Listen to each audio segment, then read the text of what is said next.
Hello माय YouTube family, स्वागत आहे तुमचं माझ्या चॅनलवर, ज्याचं नाव आहे विलेज मॉम त्रिवेणी लाईफस्टाईल। तर इथे मी भरलेलं वांग बनवते, त्यासाठी 5 वांगी घेतलेत, ओलं खोबरं, कोथिंबीर, एवढे थोडेसे शेंगदाणे घेतलेत आणि इथे 3-4 कांदे उभे चिरून भाजायला लावले थोडंसं तेल टाकून। आता हे कांदे भाजले की मग हे खोबरं बारीक करून हे शेंगदाणे भाजून ह्याचं मी वाटून घेते कोथिंबीर घालून। आता हा कांदा थोडासा लाल झाला आहे, मग हे शेंगदाणे पण याच्यातच मी टाकते, भाजून घेते आणि हे फ्राय होते तोपर्यंत हे खोबरं बारीक सुरीने कापून घेते। हे अशा पद्धतीने खोबरं कट करून घेतले जे मी याच्यामध्ये टाकते। तर इथे हे वाटण्यासाठी तयार झालेलं आहे। मी आता गॅस बंद करते।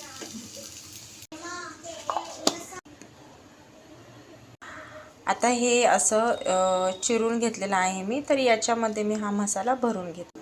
तर अशा पद्धतीने मसाला भरलाय। कढईमध्ये तेल टाकलंय मी, ते मसाला वाटलेलीच कढई घेतली। आता त्याच्यामध्ये जिरी आणि मोहरी घालते आणि मी ह्या वाटणामध्ये लसूण पण घ्यायचं आहे। आता मसाला घालूया।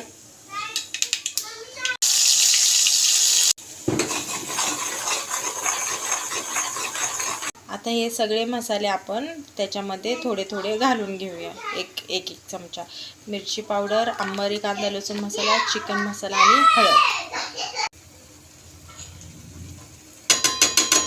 मिक्स करते। मिक्सरचं भांडं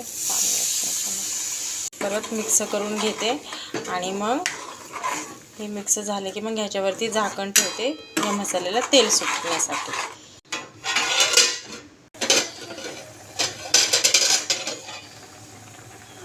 तर पाहू शकता मस्त तेल सुटलेलं आहे मसाल्याला। आता ही वांगी भरलेली याच्यामध्ये सोडून देऊया आणि मिक्स करून घेऊया।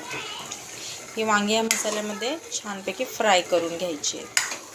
मला जर समजा मसाला वांग करायचा असेल तर मग झाकण ठेवून शिजवायचं आणि थोडंसंच पाणी वतायचं आणि तेल जरा जास्त घालायचं। तर ते आपण लग्न कार्यात वगैरे खातो ना जे मसाला वांग, त्या टाईपचं होतं। आणि पातळ भाजी करायची आहे तर मग थोडासा रस्सा करायचा। तर मला मसाला वांग नाही करायचं, मला पातळ भाजी करायची, म्हणून मी रस्सा करणार आहे। पण आधी ह्याच्यात फ्राय करून घेऊयात। आता पाणी घालते आणि हे 2 पेले मी पाणी ओतलंय। गरजेनुसार मीठ, कोथिंबीर तयार आहे। वांग पण एकदम मऊ शिजलेलं आहे।